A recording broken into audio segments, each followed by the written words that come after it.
Oi, meus queridos. Eu sou Dona Amélia. Hoje, quero contar para vocês uma história que me acompanha por toda a vida. Uma história de dor, mas também de superação, porque apesar de tudo o que passei, hoje eu posso olhar para trás e sentir a paz que tanto busquei. Eu carrego cicatrizes, é verdade, mas aprendi que elas não definem quem somos. Eu sei que, muitas vezes, a dor parece insuportável, mas acreditem em mim, há sempre uma saída. Eu sou a prova de que é possível se libertar das correntes que nos prendem, por mais pesadas que elas sejam. Se você está passando por algo difícil, quero que saiba que você não está sozinho. Deixe um comentário dizendo de onde está ouvindo minha história e, se ainda não for inscrito no canal, aproveite para se inscrever e fazer parte dessa jornada de superação. Em 1957, em Araxá, Minas Gerais, minha vida era marcada por uma dor que eu nem sabia como nomear. Eu era apenas uma menina de 7 anos quando comecei a perceber que minha casa não era um lar seguro. Meu pai, seu Joaquim, tinha uma presença que fazia os outros calarem a boca, e comigo era sempre assim, como se minha voz não tivesse valor. "Levanta daí, menina! Vai arrumar a casa! Não tem tempo para ficar parada!" ele gritava. Eu me encolhia toda vez que ele falava, sem saber o que fazer. Não entendia o motivo de tanto ódio vindo dele, mas sabia que sempre que ele estava em casa, algo estava errado. Dona Maria, minha mãe, ficava em silêncio. Eu a via, às vezes, com os olhos marejados, mas nunca falava nada. Ela parecia não ter forças para me proteger. "Você vai me fazer perder a paciência?" ele sempre dizia, e eu tremia. Em um dia como qualquer outro, ele entrou em casa após um longo dia de trabalho, com aquele olhar cansado, mas cheio de fúria. Eu estava na sala, quieta, tentando não chamar a atenção, mas ele me viu. "Você não arrumou o quarto, sua tonta!" ele falou com uma voz que me fez encolher. Eu olhei para ele e, com medo de dizer qualquer coisa errada, respondi baixinho: "Desculpe, pai, eu vou arrumar agora." Mas ele não ouviu. Seus olhos ficaram mais duros e ele avançou. "Agora não, sua burra. Você acha que eu sou seu empregador, que vou ficar mandando você?" Ele me pegou pelo braço e me empurrou contra a parede. Eu quase não conseguia respirar. Minha mãe estava lá, em silêncio, olhando para o chão. "Desculpa, pai", eu disse novamente, mas ele não queria ouvir. Ele nunca queria ouvir. Eu não podia pedir ajuda. O medo me paralisava. Meus olhos se encheram de lágrimas, mas eu não podia chorar na frente dele. Ele me olhava como se eu fosse um fardo. "Levanta agora, menina. Levanta e vai fazer o que te mandei." Ele me forçou a me levantar e meu corpo tremia inteiro, mas eu obedeceu como sempre fazia. Naquele momento, eu sabia que meu lugar ali era apenas para sofrer. Só isso. Naquele dia, depois de tudo, quando finalmente fui para o meu quarto, sozinha, a dor não me deixava. Minha mãe estava na cozinha e eu podia ouvir ela mexendo nas panelas, mas nem ela me via mais. Ela também estava quebrada e eu sentia isso. Eu não sabia o que era certo ou errado. Tudo o que eu queria era desaparecer, mas eu não podia. Não havia escapatória de seu Joaquim. A noite chegou, mas eu não consegui dormir. As palavras dele, as ameaças, ecoavam na minha cabeça. Eu queria ser como as outras crianças da cidade. Elas corriam, brincavam e seus pais as abraçavam. Eu, por outro lado, só via as costas de meu pai indo embora e os olhos de minha mãe que já não brilhavam mais. Eu sentia o vazio se alastrando, mas ainda assim eu tentava encontrar um pedaço de paz que não existia em nenhum lugar. Com o passar dos anos, a dor em casa se tornou algo cotidiano. Eu, Dona Amélia, aos 10 anos, já entendia que o que acontecia ali não era normal. Cada grito de seu Joaquim, cada olhar de desaprovação de Dona Maria, me fazia sentir que eu não valia nada. O silêncio de minha mãe se tornou ensurdecedor. Ela estava ali, mas parecia tão distante, tão longe de mim. Eu me perguntava, por que ela não me protege? Os dias passavam, e tudo parecia sempre igual.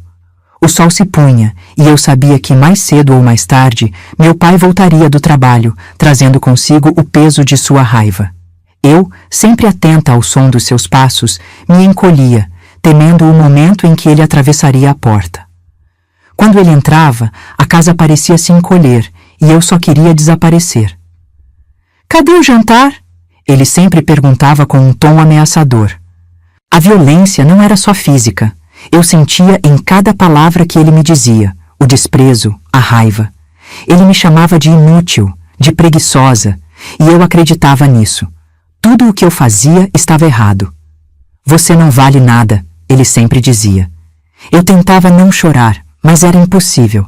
Eu sentia uma dor profunda no peito, uma dor que me consumia, e não sabia como lidar com ela. Eu não sabia como gritar, pedir socorro. Na escola, eu tentava me esconder. Eu não queria que ninguém soubesse o que acontecia em casa. As outras crianças falavam sobre suas famílias, suas brincadeiras e seus passeios, mas eu não tinha nada disso. Eu não sabia como me encaixar, como me fazer ouvir. O vazio dentro de mim só aumentava. E minha mãe? Dona Maria parecia perdida. Sempre que eu olhava para ela, via tristeza, mas ela nunca falava sobre o que sentia. Era como se, ao aceitar o sofrimento, ela tivesse se entregado a ele. Ela me via, mas não me via de verdade. Quando eu perguntava sobre o que acontecia entre meu pai e eu, ela desviava o olhar, como se fosse um assunto proibido. "Ele é só assim, filha. Não se preocupe", ela dizia, mas suas palavras eram vazias, e o medo de perder a mãe para aquele homem crescia dentro de mim. Às vezes, quando meu pai não estava em casa, eu me sentava ao lado de Dona Maria e tentava falar. Mas ela sempre estava tão cansada, tão calada. Eu sentia que ela estava se afundando na mesma dor que me afligia, como se ela estivesse presa naquele lugar, sem saber como sair. Eu queria ser forte, queria ajudá-la, mas eu também me sentia tão frágil, tão sozinha. "Eu vou sair daqui, mãe. Um dia vou conseguir", pensava. Naquelas noites em que tudo parecia tão escuro, eu me fechava em meu quarto, rezando para que o dia seguinte fosse melhor, mas sabia que não seria. A cada manhã eu acordava, mais uma vez, para enfrentar o mesmo medo. Mas algo dentro de mim, embora pequeno, começava a crescer. Eu não sabia o que era, mas sentia que, em algum momento, eu teria que lutar contra aquele silêncio que me sufocava, mesmo sem saber como. Aos 12 anos, algo dentro de mim se quebrou. Eu já não era mais a menina doce e obediente que meu pai poderia controlar. Ele não me olhava mais como uma filha, mas como um fardo que ele tinha que carregar. As palavras de seu Joaquim, sempre rudes, se tornaram mais duras. "Você não serve para nada, Amélia", ele me dizia, enquanto me olhava com aquele olhar de desprezo. Eu queria desaparecer. O pior ainda estava por vir. Um dia, depois de mais uma discussão, ele me pegou pelo braço e me puxou com tanta força que eu senti os ossos doerem. "Eu te ensinei a ser obediente, mas parece que você não aprendeu nada", ele gritou. Meu corpo tremeu inteiro. Eu tentei me soltar, mas ele me segurou com mais força. Meu braço ardia e minha cabeça girava.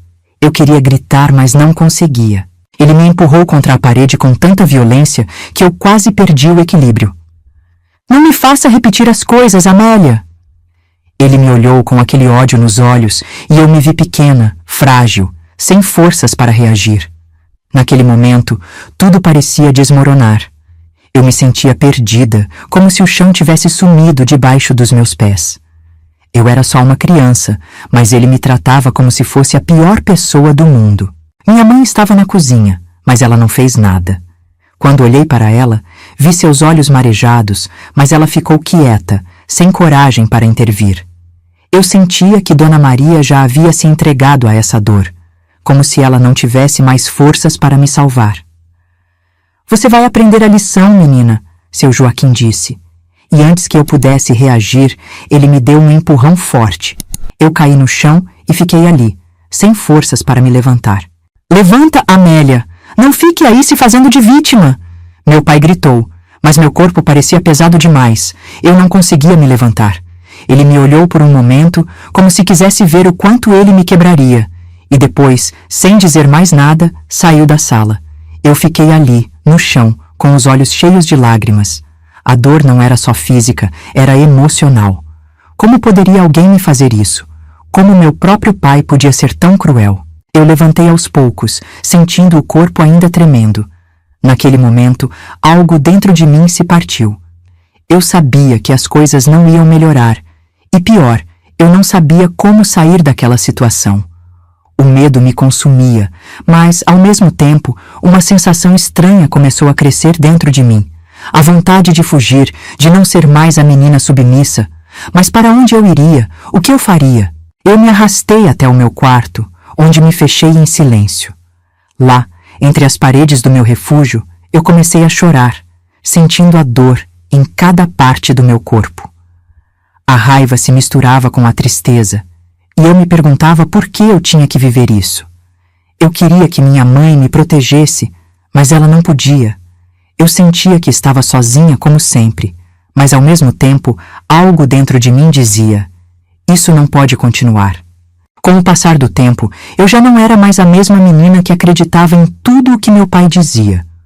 A dor física se misturava com a emocional, e eu me via cada vez mais perdida, mas algo em meu coração ainda desejava entender. O silêncio de minha mãe, Dona Maria, me corroía. Por que ela não me defende? Pensava. Ela me vê, mas não me vê de verdade. Nos dias seguintes, a rotina parecia a mesma. Seu Joaquim continuava com sua raiva e eu, sem forças, apenas cumpria os mandados. Mas naquele dia, as coisas mudaram. Quando meu pai saiu para trabalhar, eu me sentei ao lado de minha mãe, tentando entender como ela suportava tudo aquilo. Olhei para ela, tentando encontrar uma resposta nos olhos dela. Ela parecia tão cansada, tão distante. Mãe, por que você não fala nada? Por que você deixa ele me bater? Eu perguntei, a voz tremendo. Dona Maria olhou para mim com os olhos cheios de lágrimas, mas não disse nada. Ela parecia mais velha do que realmente era, como se a vida tivesse tirado dela a capacidade de reagir. Filha, eu não sei o que fazer. Se eu fizer algo, ele me espanca, ela respondeu, a voz baixa, quase sem forças. Eu senti uma dor profunda ao ouvir aquelas palavras. Minha mãe sabia o que estava acontecendo, mas estava tão submissa ao medo que não conseguia reagir. Ela não sabia como me proteger. Naquele momento, senti uma raiva imensa de seu Joaquim, mas também uma tristeza que me consumia. Eu queria que minha mãe fosse forte, que ela me protegesse, mas ao mesmo tempo eu sabia que ela estava tão perdida quanto eu. Eu vou sair daqui, mãe. Um dia eu vou embora, disse com determinação, mais para mim mesma do que para ela. Dona Maria olhou para mim e por um momento vi um leve brilho de esperança em seus olhos, mas logo ela desviou o olhar. Não se preocupe, filha. Tudo vai passar, ela disse, mas aquelas palavras não me convenciam. Eu sabia que enquanto continuássemos ali, nada ia mudar. Naquela noite, meu pai chegou mais tarde do que o normal. Eu sabia que ele estava irritado e, como sempre, minha mãe foi a primeira a sentir a sua raiva. Ele não gritou comigo, mas o jeito como olhava para mim me fazia sentir pequena, insignificante. Ele se sentou à mesa e não disse nada. Mas o clima na casa estava denso, como se a qualquer momento uma tempestade fosse começar. Antes de dormir, eu me deitei e pensei em tudo o que havia acontecido. Eu olhei para o teto do meu quarto, tentando imaginar uma vida diferente, uma vida sem medo. Eu sabia que aquele lugar não era mais meu lar, não era um lugar onde eu poderia crescer feliz. Mas o que eu poderia fazer? Eu, uma menina de 12 anos, sozinha contra um homem tão cruel. Eu não sabia por onde começar, mas eu tinha que encontrar um jeito de sair daquela prisão. Aos 13 anos, algo dentro de mim explodiu. Eu não sabia mais como lidar com o medo, com a dor constante. Eu já não podia mais suportar viver sob o olhar de seu Joaquim, que me fazia sentir pequena, inútil. Então, comecei a planejar. Eu sabia que, se ficasse, a dor nunca acabaria. Eu precisava ir embora, fugir daquele lugar, encontrar uma saída para a prisão que era minha casa. Eu comecei a trabalhar aos poucos, escondida de todos. Quando meu pai saía para o trabalho, eu ia até a casa de uma tia distante para pedir ajuda, mas ela sempre dizia que não podia fazer nada. No fundo, sabia que ela temia seu Joaquim também, mas mesmo assim eu não desisti. Fui guardando pequenos trocados e comecei a pensar em um plano para fugir de vez. Eu estava determinada. Uma tarde, após mais uma briga entre meus pais, eu decidi que era o momento. Peguei minha mochila velha, coloquei o pouco dinheiro que consegui juntar e, sem avisar a ninguém, saí de casa. Meu coração batia forte, minha respiração estava rápida. Eu corria pelas ruas de Araxá, com o vento batendo no meu rosto, como se estivesse fugindo de um pesadelo. Eu não sabia exatamente para onde estava indo. Só sabia que não queria mais estar ali. Eu queria sentir o ar da liberdade, mesmo que fosse por um momento. Mas logo percebi que as ruas de Araxá, por mais familiares que fossem, também eram cheias de perigos.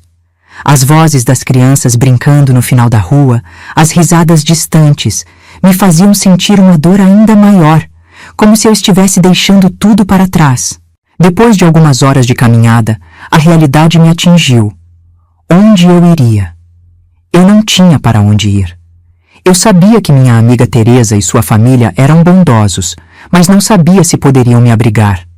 Eu estava perdida, sozinha, no meio de uma cidade grande demais para mim. Sentada em uma praça, comecei a chorar, a dor de saber que havia fugido sem ter um plano real para o futuro. De repente, uma mão me tocou no ombro. Era Teresa. Ela me olhou com os olhos preocupados, mas com um sorriso acolhedor. Amélia, o que você está fazendo aqui sozinha? O que aconteceu? Ela perguntou, sem saber o quanto a dor que eu carregava era maior do que ela poderia imaginar.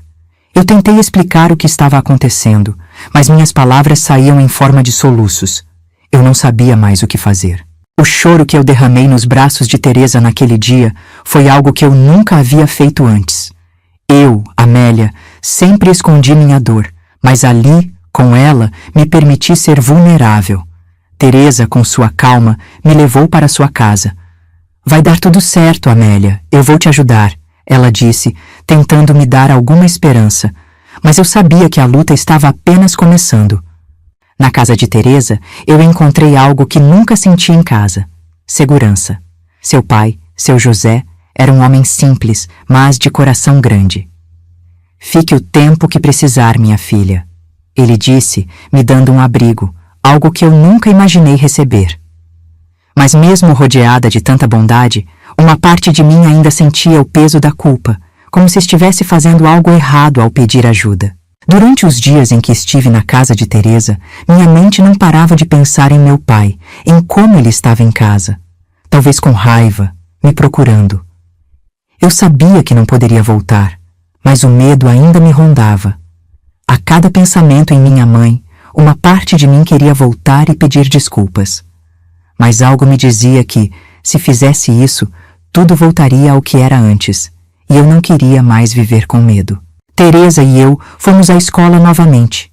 Eu não tinha coragem de ver os outros colegas, mas ela me incentivou a seguir em frente. Você vai se sentir melhor, Amélia. Você merece ser feliz, ela dizia. Mesmo com o apoio de Teresa, eu me sentia uma estranha, como se estivesse vivendo uma mentira. Como poderia ser feliz depois de tudo o que passei? Na escola eu ficava quieta, isolada. Ninguém sabia o que eu estava vivendo, e ninguém poderia imaginar o que eu sentia por dentro.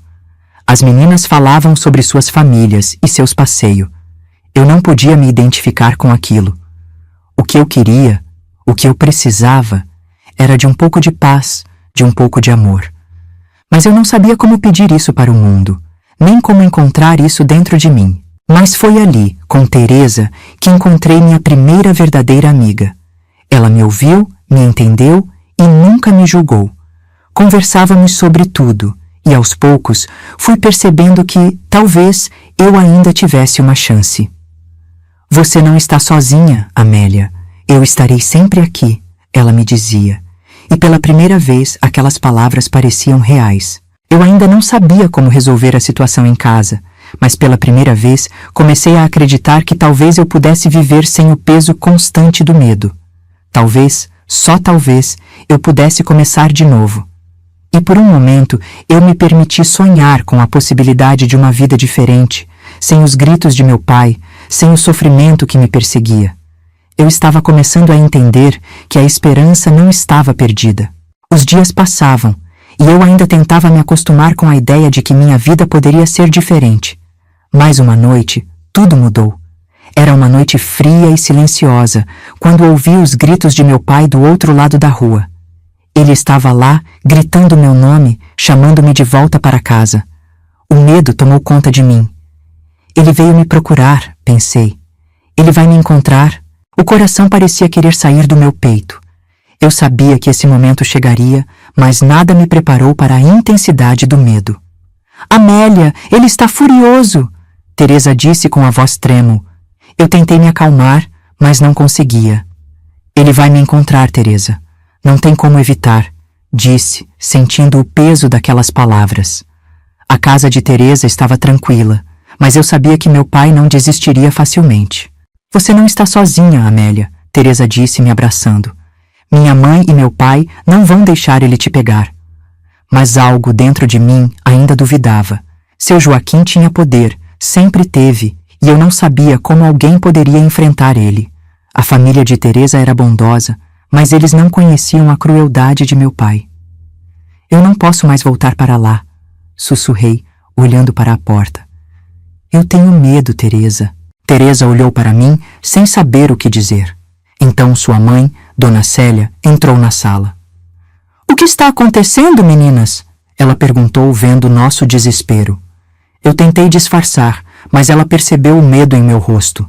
Amélia, você pode ficar aqui. Seu Joaquim não vai nos intimidar, disse Dona Célia com uma firmeza que me surpreendeu. Ela me levou para o sofá, me pediu para me acalmar, enquanto seu pai, seu José, apareceu na porta.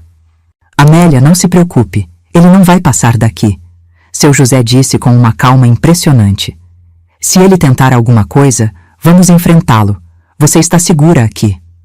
O apoio da família de Teresa me deu um pouco de consolo, mas a tensão não desapareceu. Os gritos de meu pai eram cada vez mais próximos, e a cada palavra que ele gritava, o medo tomava conta de mim novamente. Eu queria acreditar que eles podiam me proteger, mas os fantasmas de casa ainda me perseguiam.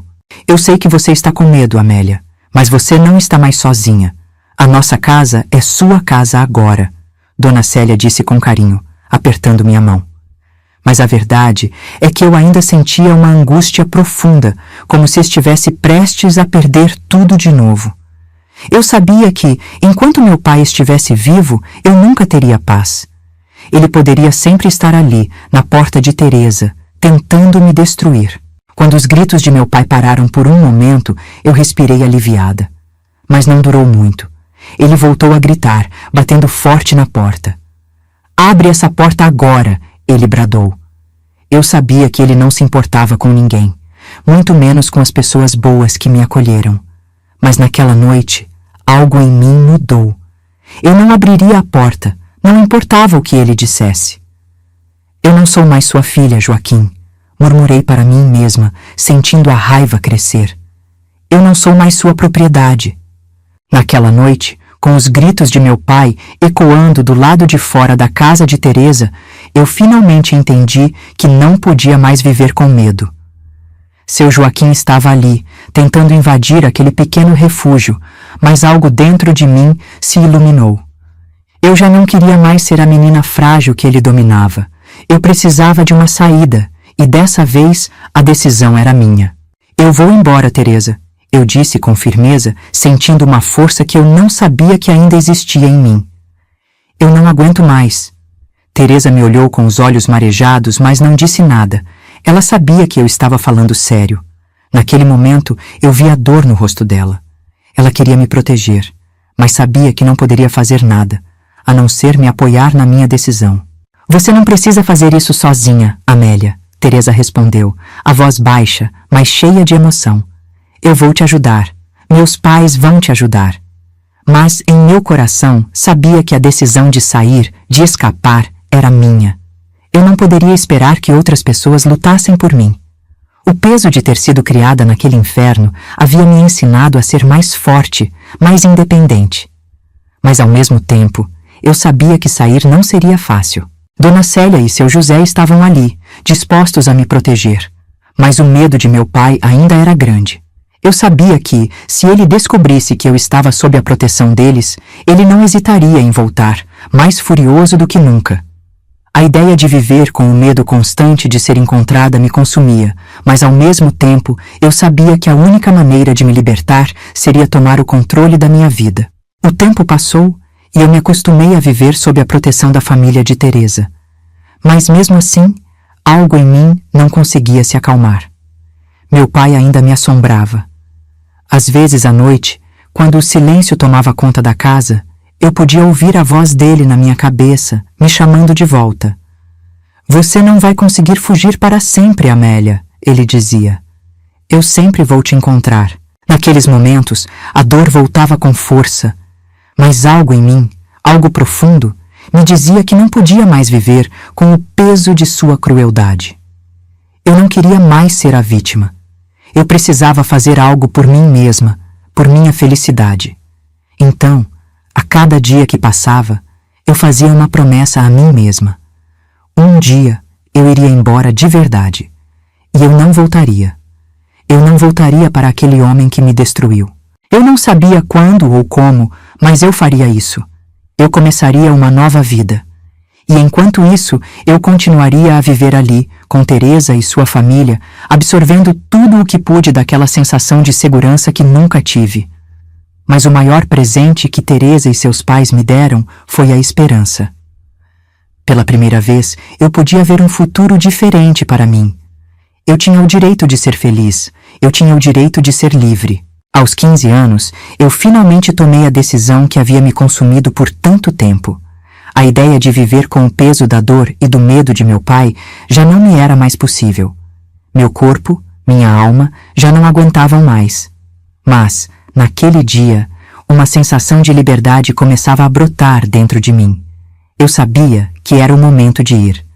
Eu estava pronta para recomeçar, longe dele, longe da dor. Dona Célia e seu José estavam me ajudando a planejar cada detalhe. Eles sabiam o quanto eu temia a reação de meu pai, mas estavam prontos para me proteger. Amélia, você merece a liberdade. A vida vai ser muito mais leve para você, filha. Dona Célia me disse com um sorriso triste, mas sincero. Eu sabia que eles estavam certos, mas uma dor ainda apertava meu coração. Eu estava deixando minha mãe, Dona Maria, para trás. Mas eu não podia mais viver com o peso da dor de viver sob o controle de meu pai. Cada dia era uma batalha, e eu já não tinha forças para lutar mais. Então, naquela noite, tudo se alinhou. A oportunidade surgiu e a decisão foi tomada. Eu não olharia para trás, não importava o quanto o medo tentasse me parar. Eu sabia que sair de casa, fugir de seu Joaquim, era a única forma de recuperar a minha vida. Eu deixei a casa de Teresa com o coração batendo rápido. A noite estava fria e silenciosa, e as ruas pareciam mais longas do que nunca. Cada passo me afastava do meu passado, mas ao mesmo tempo meu corpo tremia, como se estivesse deixando tudo o que eu conhecia para trás. O medo ainda estava ali, mas algo dentro de mim estava mais forte. Eu não voltaria. Eu não seria mais a filha que ele destruía. Caminhei pelas ruas da cidade, sentindo o vento gelado no rosto. A sensação de liberdade estava se aproximando, mas também havia uma dor misturada. Eu estava deixando para trás minha mãe, minha história, meu passado. Eu não sabia o que o futuro me reservava, mas sabia que qualquer coisa seria melhor do que continuar vivendo nas garras de meu pai. A cada passo, minha determinação crescia e o medo diminuía. Cheguei à estação de trem, e ao ver o trem que me levaria para longe, senti uma mistura de emoções. Aquele trem era minha fuga, meu novo começo. Mas no fundo, eu sabia que a dor de ter sido filha de seu Joaquim jamais desapareceria por completo. Eu teria que lidar com as cicatrizes para sempre. No entanto, a possibilidade de recomeçar me dava uma sensação de alívio, como se finalmente pudesse respirar. Enquanto o trem partia, a sensação de medo começou a diminuir. Eu não sabia exatamente onde estaria em alguns dias, mas sabia que estava indo para longe. Eu estava indo em busca de algo que nunca tinha tido: a liberdade. Não olhei para trás.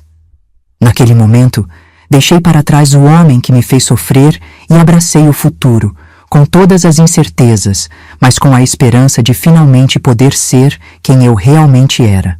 Depois de deixar Araxá para trás, eu fui parar em Belo Horizonte, onde a vida parecia mais livre, mais distante do medo e das sombras de meu pai. Naquela cidade grande, eu tentei me esconder de tudo o que me assombrava. Meus dias eram simples.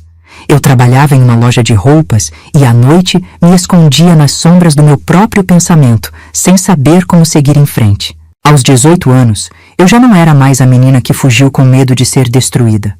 Mas mesmo com o tempo e a distância, as cicatrizes não desapareciam. As marcas de meu pai estavam gravadas na minha alma, e embora eu tentasse encontrar paz, a dor e a raiva ainda moravam em mim. Eu sabia que, por mais que estivesse longe, ele ainda tinha poder sobre meu coração, sobre minha mente. Naquela cidade nova, com rostos desconhecidos, algo começou a mudar. Encontrei acolhimento nas pessoas que me rodeavam, mas ainda me sentia distante, como se estivesse vivendo uma mentira. A dor, que parecia já não me acompanhar, voltava em momentos inesperados. Era como se eu tivesse sido moldada pela crueldade de meu pai, e essa marca, por mais que eu tentasse, não conseguia apagar. Foi então que conheci Mateus. Ele era diferente. Tinha um jeito tranquilo, calmo, que me fez sentir pela primeira vez que alguém poderia realmente entender minha dor. Ele foi paciente, me ouvindo, me dando espaço para abrir meu coração sem medo de ser julgada. Mas ao mesmo tempo, uma parte de mim resistia. Eu não sabia como confiar novamente, como permitir que alguém se aproximasse sem me machucar. Com Mateus, as cicatrizes começaram a ser tocadas. Ele não me pressionava a falar sobre meu passado, mas suas palavras suaves, sua presença constante, começaram a me curar de maneiras que eu nunca imaginei. Ele me mostrou que eu não precisava carregar aquela dor sozinha, mas o medo de ser vulnerável ainda estava ali, presente. Eu sabia que, para seguir em frente, teria que enfrentar minhas próprias sombras. As noites ainda eram difíceis. Quando tudo estava em silêncio, eu me pegava pensando nas noites em que meu pai me gritou, me maltratou. Eu nunca serei boa o suficiente, eu pensava. Mesmo ao lado de Mateus, o medo de não ser amada me consumia. Mas ele pacientemente me mostrava que o amor verdadeiro não machuca. Era difícil acreditar, mas cada gesto dele me fazia perceber que talvez um dia eu pudesse me curar. Apesar de toda a dor que ainda carregava, comecei a perceber que minha vida não tinha que ser definida pelo que meu pai fez comigo. Eu estava construindo uma nova história, com o apoio de quem realmente me queria bem. Mas mesmo assim, as cicatrizes permaneciam, lembrando-me de tudo o que vivi. Cada vez que eu olhava para o futuro, as marcas de meu passado me impediam de enxergar claramente, mas eu estava aprendendo a viver com elas. Os anos seguiram, e apesar das cicatrizes, algo em mim finalmente começou a se curar. Eu estava me reconstruindo, longe de meu pai, longe da dor, mas o passado não fica para trás tão facilmente. Em um dia qualquer, uma carta chegou. A letra era familiar. Era minha mãe, Dona Maria, pedindo que eu voltasse para casa, dizendo que seu Joaquim estava doente e queria me ver. Aquelas palavras me atingiram como uma pedra. O medo, a raiva, a tristeza, tudo voltou de uma vez só. Meu pai, aquele homem que me destruiu, agora estava doente, pedindo para me ver. O que eu deveria fazer? Aquele pedido trouxe à tona sentimentos que eu não queria reviver. Eu olhei para Mateus, que estava ali, ao meu lado, tentando entender o turbilhão que se passava dentro de mim. Eu não sei o que fazer, Mateus, eu disse, a voz trêmula. Ele me machucou tanto, e agora ele quer me ver? Por que agora? Ele segurou minha mão com firmeza, tentando me acalmar. Amélia, você não precisa tomar essa decisão sozinha. Se você achar que é o momento, eu estarei com você. Mas lembre-se de que você tem o direito de escolher. Eu sabia que a escolha era minha, mas naquele momento me senti como uma menina perdida novamente. Nos dias seguintes, eu fiquei obcecada com a carta. Cada palavra de minha mãe me assombrava. A raiva de meu pai ainda estava viva dentro de mim, mas a dúvida começava a crescer. O que ele queria de mim agora? Ele estava à beira da morte e, de repente, queria se redimir? Eu sabia que esse encontro não seria fácil.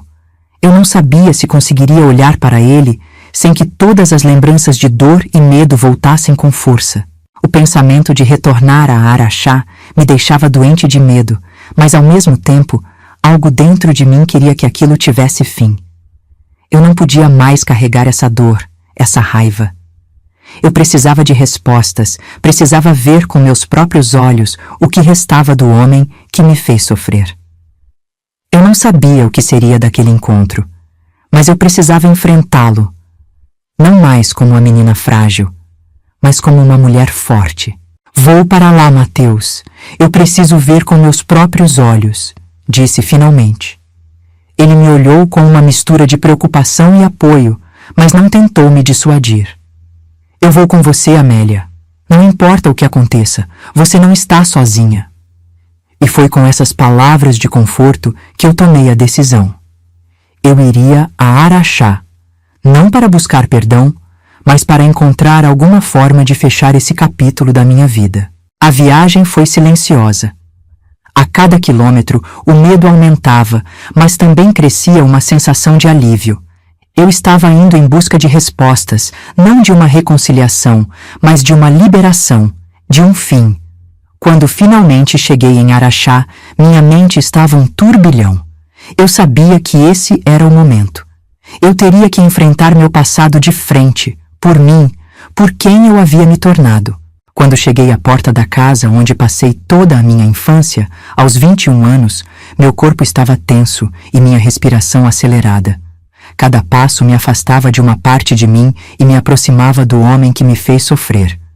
Eu sabia que precisaria enfrentá-lo, mas algo dentro de mim se perguntava: será que eu realmente estou pronta para isso?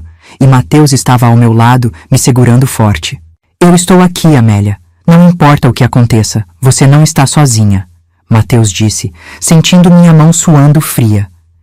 Eu olhei para ele, buscando algum tipo de segurança, e ele me deu um sorriso triste, mas firme. Entramos na casa e a atmosfera estava carregada. O cheiro de mofo e saudade misturavam-se com o peso das lembranças. Dona Maria estava na cozinha, sua expressão sem vida. Ela me olhou, mas parecia tão distante.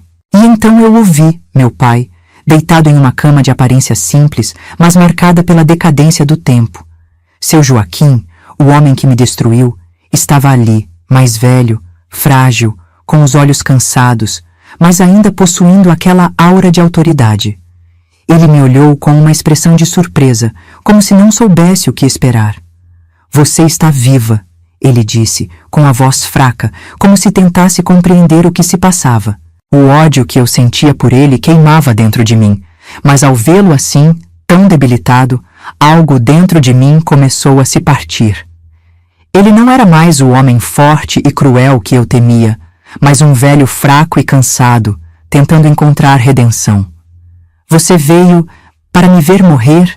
Ele perguntou, sem conseguir esconder o medo que sentia da própria morte. Eu respirei fundo. Não estou aqui para buscar suas desculpas, Joaquim. Me perdoe, Amélia. Ele sussurrou, com os olhos marejados, tentando alcançar algo que parecia tão distante. A raiva e a tristeza ainda eram fortes, mas, ao olhar para ele, algo em mim se agitou. Eu sabia que aquelas palavras não podiam apagar tudo o que ele fez, mas eu já não era mais aquela menina assustada. Eu olhei para ele, com os olhos secos, e disse com firmeza: eu não posso perdoar você, nunca. Eu não queria mais reviver aquele passado. Não queria mais ser a filha submissa, a menina que ele maltratava. Eu o vi ali, tentando se justificar, mas a verdade é que não havia mais espaço para ele em minha vida. Eu, finalmente, me libertei dele, de tudo o que ele me fez passar. O peso da culpa, da raiva, do medo desapareceu naquele momento. Eu disse, quase em um sussurro: eu não sou mais sua filha, Joaquim. Naquele instante, algo aconteceu. Seu Joaquim pareceu entender que estava perdendo o controle, não só sobre minha vida, mas também sobre a sua.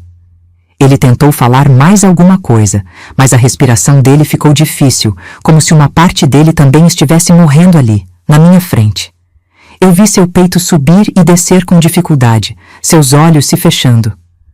Você me perdoa, filha. E ele parou de respirar, morrendo na minha frente. Eu fiquei ali, olhando para o corpo de meu pai, que finalmente não poderia mais me fazer sofrer. A morte dele não trouxe a paz que eu esperava. O vazio que ele deixou em mim ainda existia, mas agora ele estava silencioso. Eu estava livre, mas ao mesmo tempo eu me sentia vazia, como se o peso do passado tivesse sido enterrado junto com ele. Mateus estava ao meu lado, segurando minha mão com firmeza. Agora você está realmente livre, ele disse. Agora, com meus 75 anos, olhando para o que vivi, posso finalmente dizer que a dor que carreguei por tanto tempo não tem mais poder sobre mim. O homem que me destruiu se foi. E com ele, se foi o medo que, por anos, dominou minha vida. A vida me ensinou que, embora as cicatrizes permaneçam, é possível seguir em frente. Encontrei paz, a paz que meu coração tanto buscava. Olhando para minha jornada, sei que sou muito mais forte do que pensava ser. E isso tudo foi possível porque, um dia, eu tomei a decisão de me libertar. Se você está assistindo e se encontra perdido, com medo de dar o primeiro passo, lembre-se, a sua força está dentro de você e só você pode mudar o rumo da sua história. Não deixe que ninguém tire sua liberdade. Eu sei que muitos de vocês podem estar vivendo momentos difíceis, mas eu quero que saibam. Não há dor que dure para sempre, e há sempre uma chance de recomeçar. Minha história pode ter começado com sofrimento, mas ela termina com esperança, e é isso que quero deixar com vocês. O perdão não é para os outros, é para nós mesmos. A liberdade que eu encontrei é a mesma que você pode encontrar. Se você gostou da minha história, não se esqueça de se inscrever, comentar e curtir o vídeo. Sua interação me ajuda a espalhar essa mensagem de superação e talvez, de alguma forma, eu possa ajudar mais pessoas a encontrar o caminho para a liberdade, assim como encontrei. Obrigada por me ouvir e lembre-se, nunca deixe que ninguém defina quem você é ou o que você pode ser. Você é capaz.